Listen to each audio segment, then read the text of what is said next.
What is going on, guys? Welcome to your 31st HTML5 tutorial, and in this lesson I'm going to be teaching you guys how to program your video player through JavaScript. So what HTML5 does is it gives us the capability to customize the programming for our video player to program it exactly how we want it to. It gives us all that control, so since I have a bunch of free JavaScript tutorials, might as well put that knowledge to use in order to program this baby. So right now we have all our HTML and CSS. However, if we go ahead and refresh this page and hit play, nothing's working, because even though we made a nice skin and we even uploaded the video properly, we didn't give the user the control over how to play or stop or pause the video. So we need to program that right now. This is pretty much like having a VCR player with nothing inside, just all the buttons on it. So now what we need to do is we need to create a new file, and what did I call mine? Bucky.javascript. So I'm going to go ahead and save this as Bucky.javascript. I'm going to scroll down. I'm way too lazy to hit .js. So Bucky.javascript and save. And now we can go ahead and start typing our JavaScript. So again, like I said, if you guys are lost about what I'm about to do, please go watch my free JavaScript tutorials, and that is going to get you up to speed on all the programming of JavaScript. So once you are a JavaScript expert, you can come back here and follow along with this tutorial. So those of you who have a background in JavaScript, the first thing I'm going to do is I'm going to add a function, and I spelled that wrong, function, and I'm going to say do first. Now, I named this function do first because this is the very first function that's going to be called as soon as our website loads. Now, what this function is going to be responsible for is pretty much making a bunch of variables that we're going to need later on, as long as adding some event listeners, and I'll tell you guys what an event listener is in like about 30 seconds. So the very first thing we need to do is we need to get a variable for the size of the progress bar. Now check it out. Our progress bar, or our default bar rather, is 600 pixels wide. So let's go ahead and make a variable called bar size and set this equal to 600. Now remember, don't set it equal to 600 pixels because we're working with JavaScript now. So kind of change your mindset from CSS to JavaScript. Got it? Is your mind in the right place? Good to go. The next thing that we want to do is we need to reference a bunch of these HTML elements. Now we can't just say, okay, change the play button in JavaScript, because it's going to be like, what the heck's a play button? So what we can do is JavaScript has a bunch of built-in ways that we can set variables equal to this play button, and then we can change the variable, and then it's going to be able to change the play button. And I'll show you how that's done. So the very first thing we need to reference is this movie or this video right here. So I'm just going to set this variable equal to my movie, and how you reference HTML elements is this.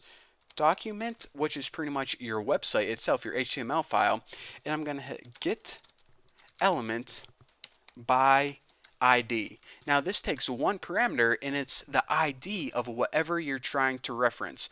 So the ID of this video is my movie.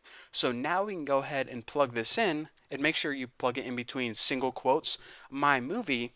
And now anytime you use this JavaScript variable, my movie, it's going to reference this video right here. So if you were to say something like my movie stop, it would stop this video right here. Pretty cool. So, that isn't like a valid function that we're going to be building, but that's just an example. So now what we want to do is we want to reference a bunch of different things in JavaScript. We need to reference this play button because we're going to be changing that through JavaScript. We're going to be referencing this default yellow bar and also that blue bar. So all of these things we need to reference in JavaScript. So let's go ahead and copy these. So copy, paste, paste, paste. So we already have the video referenced. Next, let's just go ahead and reference play button. Now, I believe, let me just make sure. Yep, the ID for this is play button. So let me just go ahead and reference it just like that. Now, after this, we need the default bar. So go ahead and copy that ID. And I'm just going to go ahead and name this bar because I don't feel like typing default all the time. And now the last thing is that progress bar. Now by default, this doesn't show up at all, but we're going to be changing that through JavaScript. Now I'm just going to be naming this progress bar. So again, right now if we save this, we have four variables. We actually have five, but we aren't really referencing any elements with this. This is just a number. We have my movie, which represents this movie right here. We have the variable play button, which represents this little button. We have the variable bar, which represents this blank yellow bar. And we have a progress bar. Now, we can't see it right now, but that's that blue bar we saw in the last tutorial. That's going to be pretty much growing, or the width of that progress bar is going to be changing as our video is playing. Now, we can move on to event listeners. Now, what the heck is an event listener? An event is pretty much an action caused by the user. The user can do a bunch of stuff to your website. He can drag stuff around, he can click buttons, he can, delete or highlight text. Any of those actions are considered events. For example, a click, a drag, those are all events in JavaScript. So what an event listener is it's pretty much a bit of code that waits for an event to happen. For example, we can have an event listener waiting for someone to click this button. Now, whenever they click that button, we can either call a function or take them to another website or submit a form.